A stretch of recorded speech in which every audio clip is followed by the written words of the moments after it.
Ridha Allah subhanahu wa ta'ala adalah salah satu dari sifat. Nabi SAW mengatakan, laisa lil mu'min ayyudhilla nafsahu. Mukmin itu jangan sampai menghinakan diri. Sejarah hamba yang Allah sebutkan dalam Al-Quran, di antara tujuan besarnya adalah agar menjadi pelajaran. Assalamualaikum warahmatullahi wabarakatuh. Alhamdulillah hamdan katsiran tayyiban mubarakan fih kama yuhibbu rabbuna wa yardah. Wassalatu wassalamu ala nabiyir rahmah wa ala alihi wa sahbihi wa man tabi'a hudah ila yaumi yalqah. Qala Allah Ta'ala fi kitabihil karim, ya ayyuhalladzina amanu ittaqullaha haqqa tuqatih wa la tamutunna illa wa antum muslimun.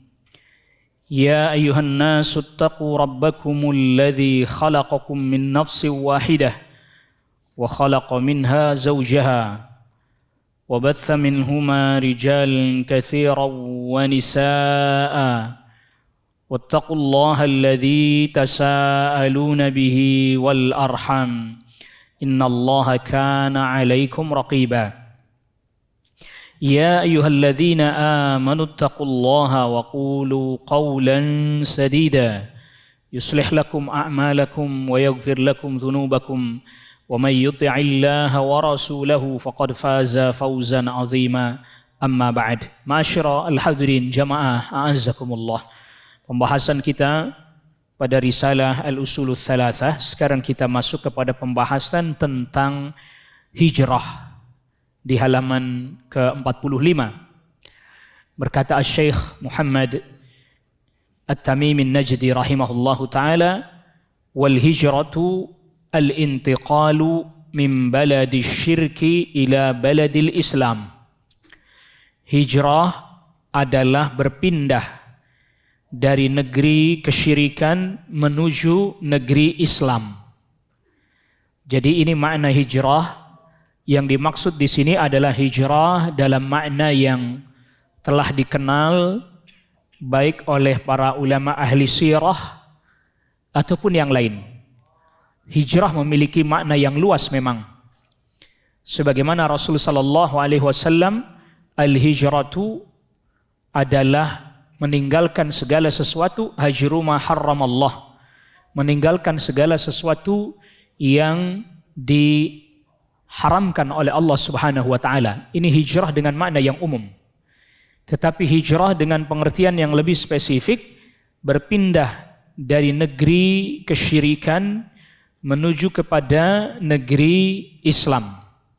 Perlu sama-sama kita ketahui, Makkah pada saat Nabi sallallahu alaihi wasallam berdakwah di Makkah, ini pertama negeri Mekah pada saat itu disebut dengan biladus syirk atau baladus syirk.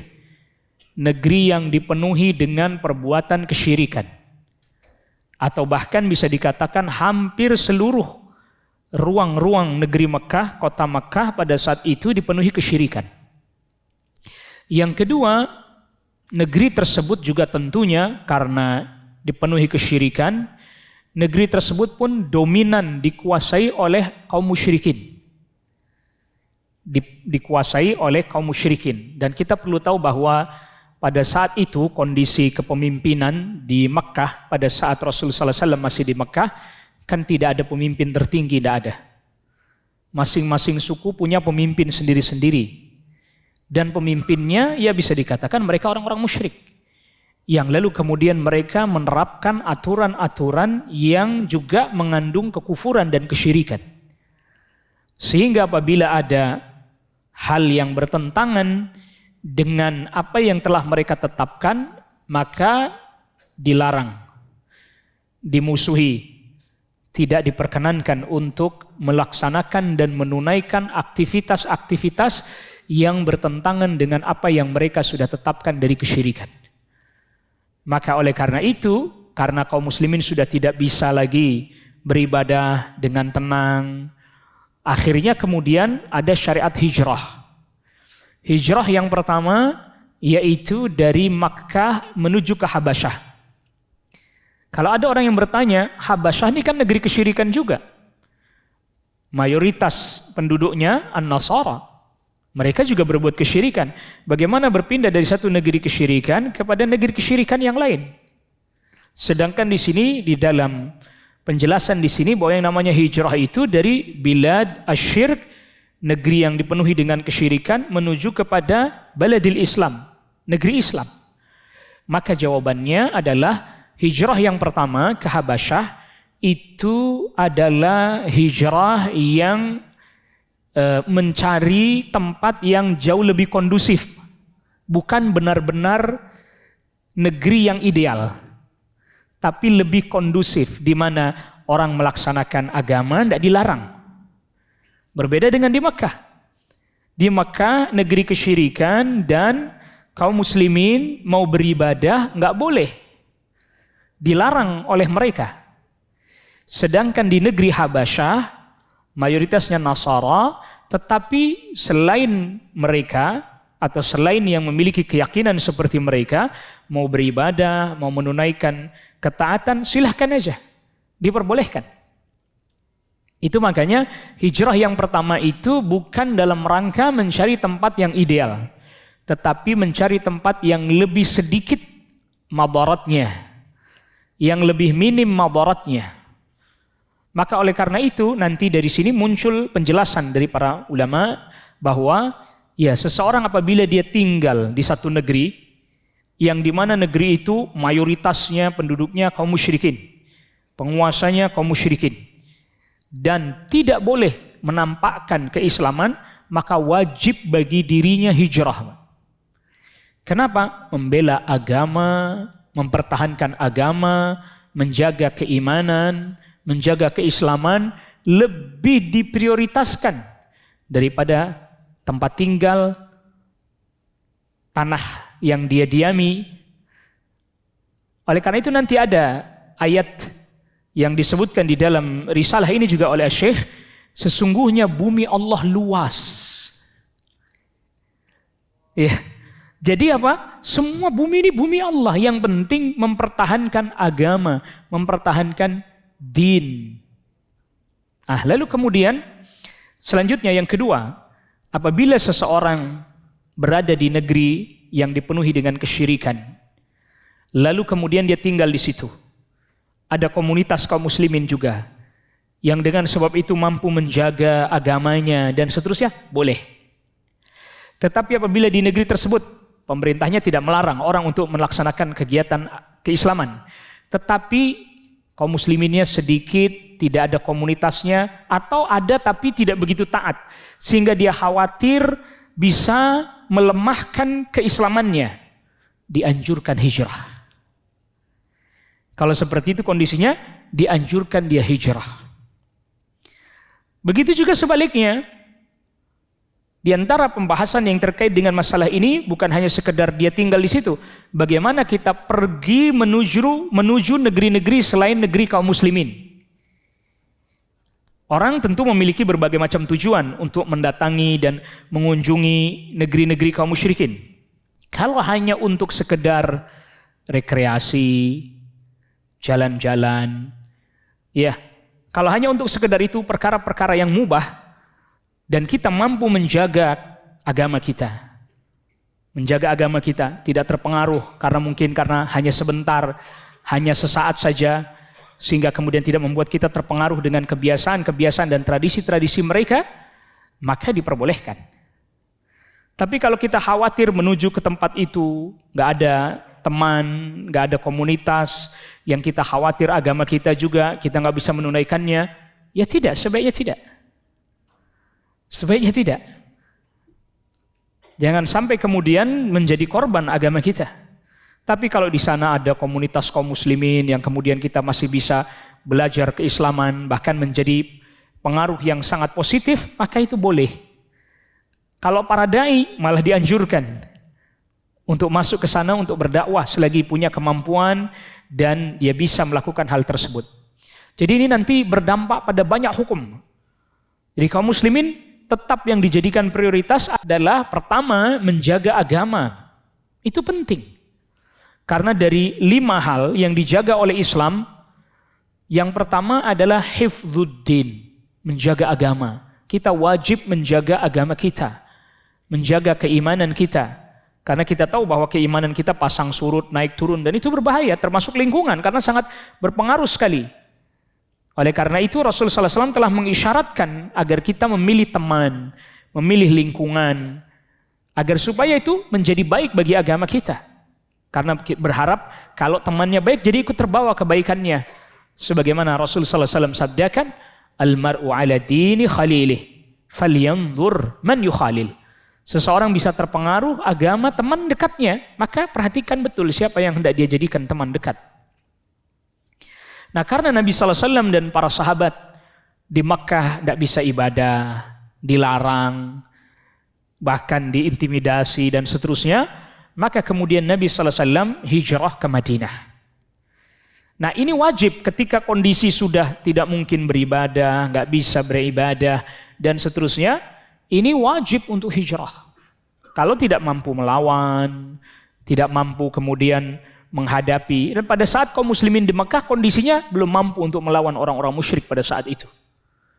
Maka oleh karena itu Nabi SAW diperintahkan untuk hijrah terlebih dahulu.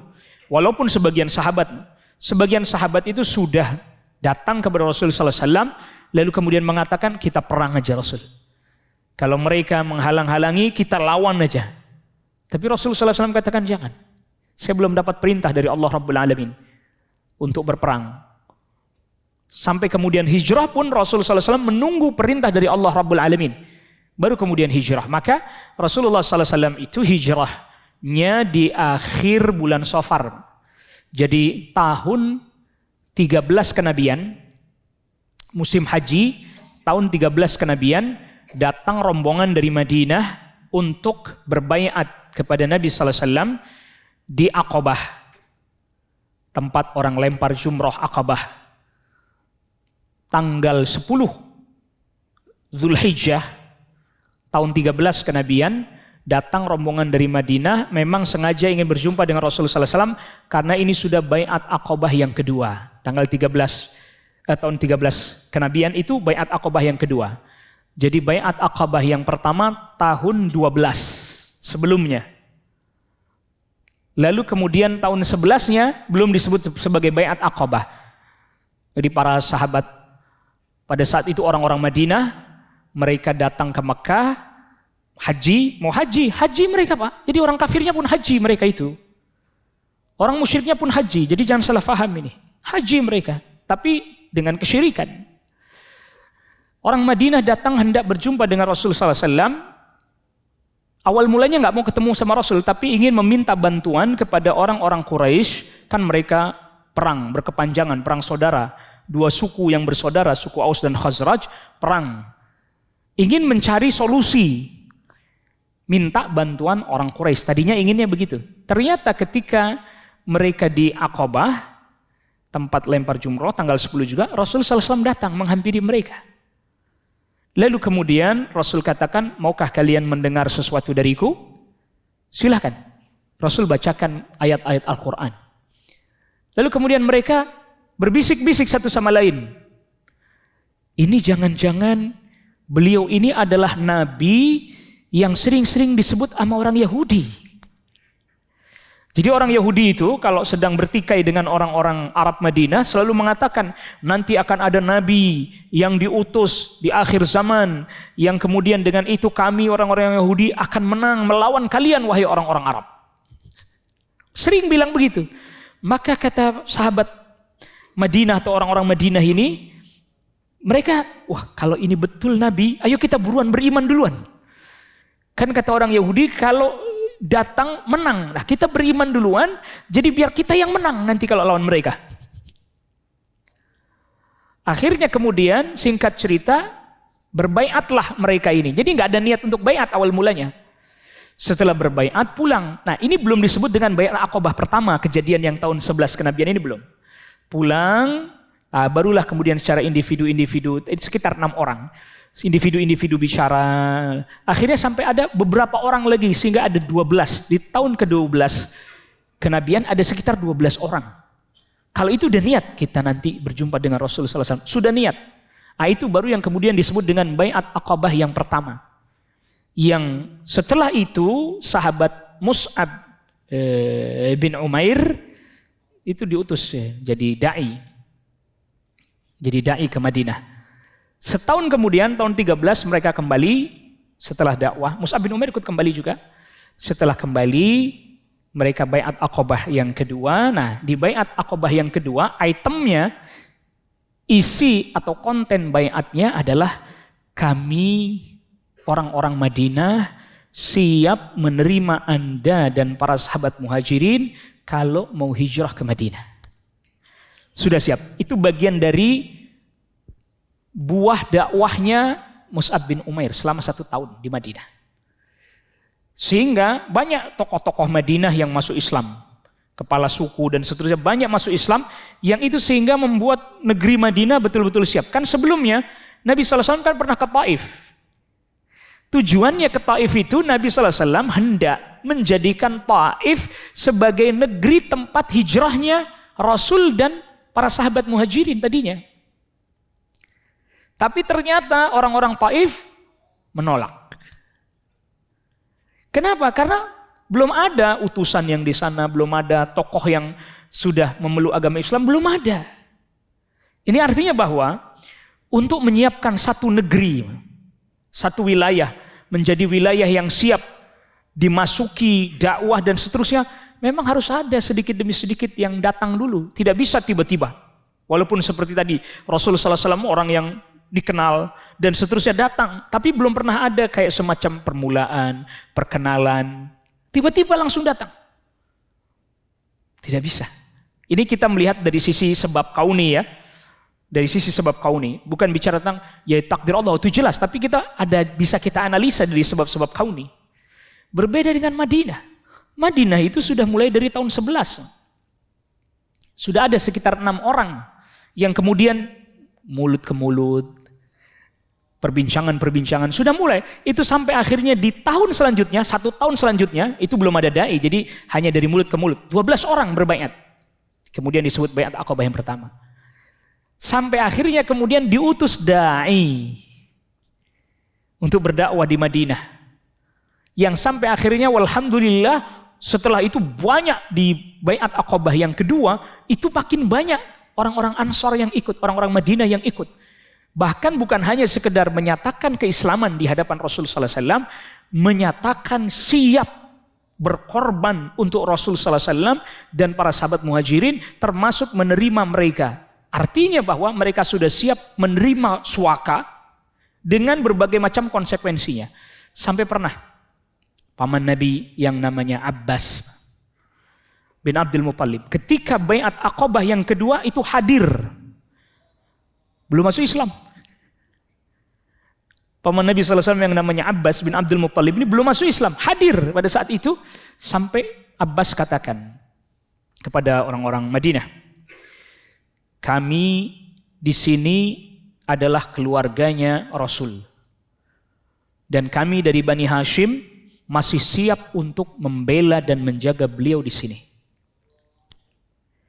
Tetapi kalau kalian memang sanggup menjaga Muhammad sebagaimana kami menjaganya, kalian siap menjaga Muhammad sebagaimana kalian membela dan menjaga keluarga kalian, anak istri kalian sendiri, maka saya akan izinkan dia pergi ke negeri Anda.